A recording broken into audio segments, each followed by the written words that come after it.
Hey guys, back again with another part of my Reveal the Shield and Generations review backlog.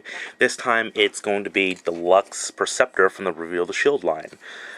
I'm already going to state out right away that I've been in some discussions with some friends that I had in real life about Perceptor, and they're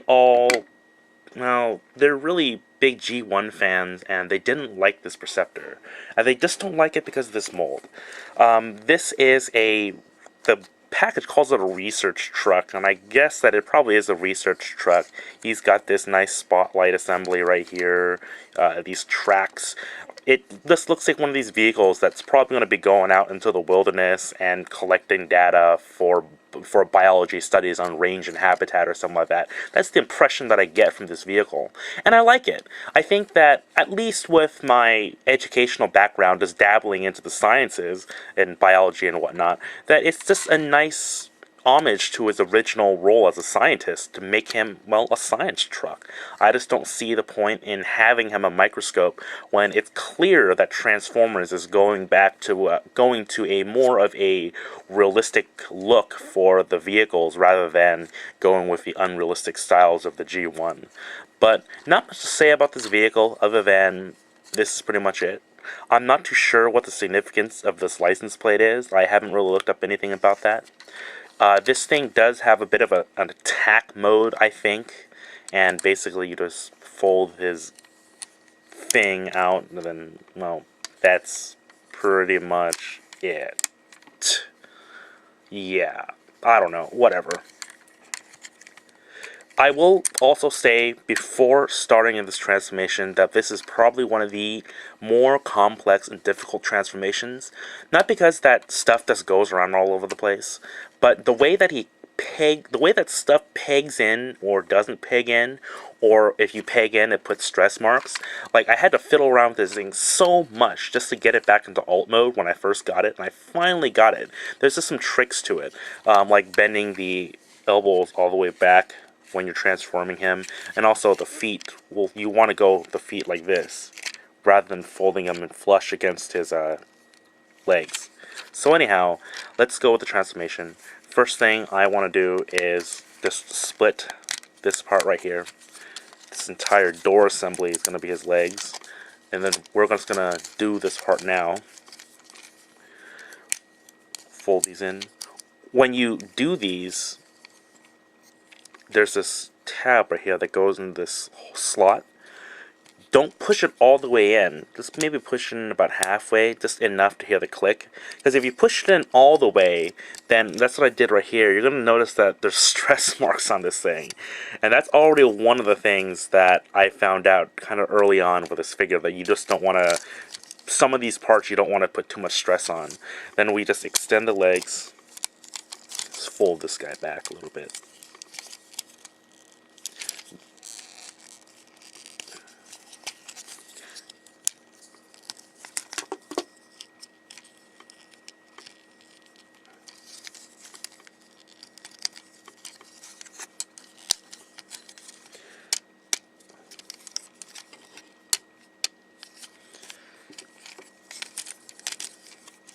There's these tabs on the track part, these two, that tab into slots on the door panel. You just plug them in. They stay in pretty well, so you don't have to worry about them flopping about in robot mode.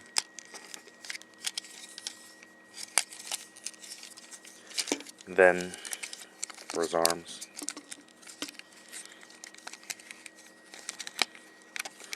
just like Red Alert, Red Alert and a lot of other Transformers, so they have their arms on these swinging panels. Let's fold this thing back against his chest. And since we're at this portion, I also want to show you this part too.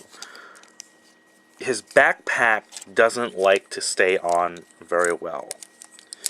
And whenever you move his arms, you're going to be moving the backpack. Let's do the head reveal too. Just press on this.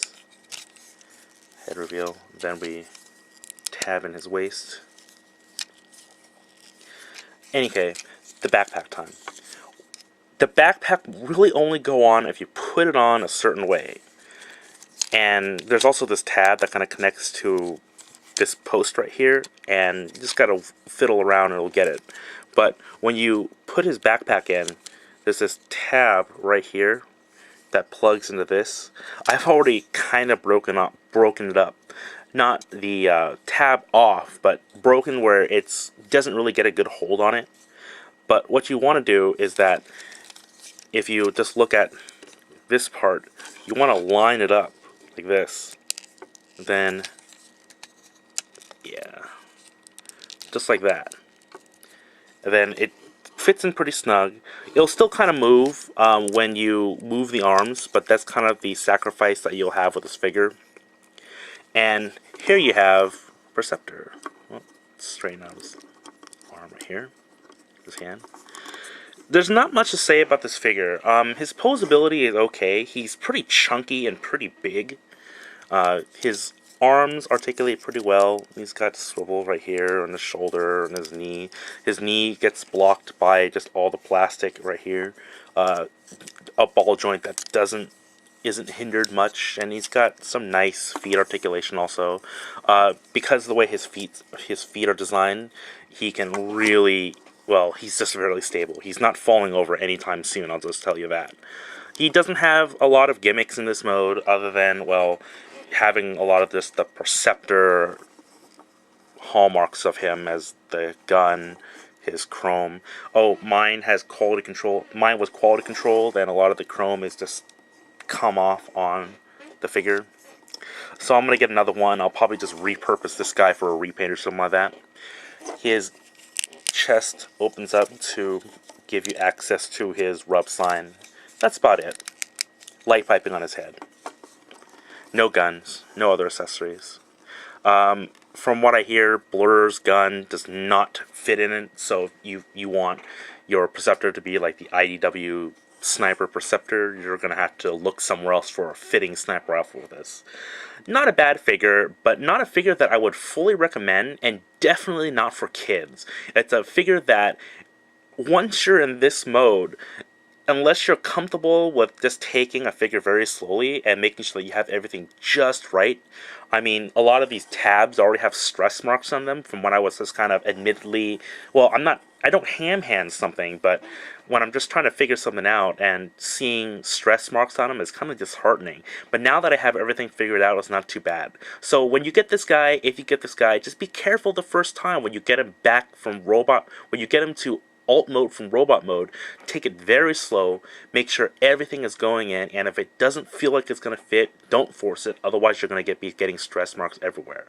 That's it. Next review is going to be Reveal the Shield G2 Optimus.